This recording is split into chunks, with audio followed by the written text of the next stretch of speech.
তখন কিন্তু এই রাস্তাটা কাঁচা ছিল, এখন কদু গাছ তা আসলে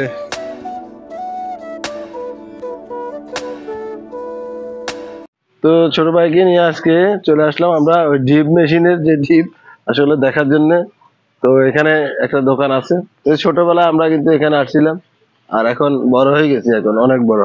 কিন্তু ওই ডিপ মেশিনের ডিপ আসলে এখান দিয়ে বাড়িঘর কিছু ছিল না, তো এখন দেখতেছি ওরে বাড়িঘরটা অনেক কিছু হয়ে গেছে। আমরা এখানে ছোটবেলায় কিন্তু যখন আসছিলাম তখন কিন্তু আপনার এখানে আমরা কিন্তু গোসল করতাম, বেশিরভাগ শীতকাল আসলে এখানে চলে আসতাম।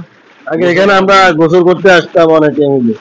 যে পানিগুলো পড়তেছে এখানে 10 ইঞ্চি বোরিং পাইপ পানি, আর 180 ফুট লেয়ার নিচের থেকে পিতলের পাইপ বোরিং করে 1991 সালে কিন্তু আমাদের এই ডিপ মেশিনটা চালু হয়েছে। তখন কিন্তু একদম বড় একটা ইঞ্জিন আসছিল, দুইজনে ধরে অনেক কষ্ট করে স্টার্ট দেওয়া হতো। এখন কিন্তু মোটর সিস্টেম, পানি একদম গরম, একদম গরম পানি।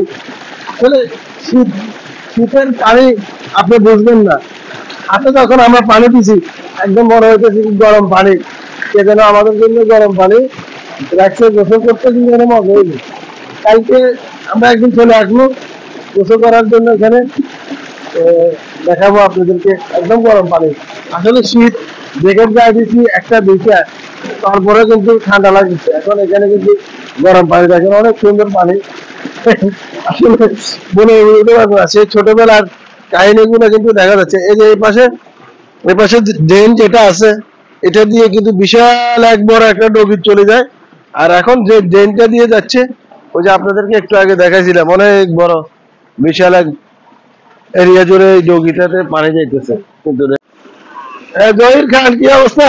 আমি আলহামদুলিল্লাহ ভালো আছি, আপনারা সবাই কেমন আছেন? তো পানি কিরকম? পানি আলহামদুলিল্লাহ অনেক গরম, অনেক গরম পানি না?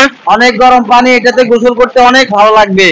আসলে ছোটবেলায় গোসল করতে সে অনুভূতিটা, হ্যাঁ হ্যাঁ, অনেক অনুভূতি, অনেক ভালো লাগতো। এখনো সেই অনুভূতি এখনো আছে। পানি কিন্তু আসলে অনেক গরম, আপনাদেরকে আমরা বলে বুঝাতে পারি না। অনেক গরম পানি, মনে হয় যে মাম পানির মতো, মনে হয় যে হিটারে যাও দিন। হ্যাঁ হ্যাঁ, একবারে মাম পানির মতো ফ্রেশ, একবারে গরম পিওর পানি, একদম পিওর পানি। একদিন আমরা গোসল করবো, সবাই মিলে আসবো একদিন এখানে গোসল করবো, আর আপনাদেরকে ভিডিও করে সেই গোসলের ভিডিওটা দেখাবো। এই ডিপের মেশিনটা দিয়ে গোপালপুরের এবং অন্যান্য আরো এখানে এই পাশটা হচ্ছে আপনার বেগমগঞ্জ পড়ছে, এই পাশটা কিন্তু সেনবাগে পড়ছে, আর এই পাশে ধরেন গোপালপুর 1 নম্বর ওয়ার্ড, এই পাশটা হচ্ছে 2 নম্বর ওয়ার্ড। যত জমি আছে আমাদের এলাকায়, এই জমিগুলার পানি কিন্তু এখান থেকে সবসময় যায় ধান খাতের, সেই পানিগুলা কিন্তু এখান থেকে যায়। আপনাদেরকে বলছিলাম না, আপনাদেরকে দেখাবো পানিগুলা কোত্থেকে আসে। এই যে দেখেন পিছনে ডিপের মেশিন, এত বড় ডিপ কার কার এলাকায় আছে অবশ্যই কমেন্ট করে জানাতে বলবেন না। আর চ্যানেল হলে সাবস্ক্রাইব, পেজ হলে ফলো দিয়ে সবসময় আমাদের পাশে থাকবেন নিত্য নতুন ভিডিও দেখার জন্য। সকলে ভালো থাকবেন, আর ভিডিওটি অবশ্যই শেয়ার করে লাইক করে দিবেন। ধন্যবাদ সবাই।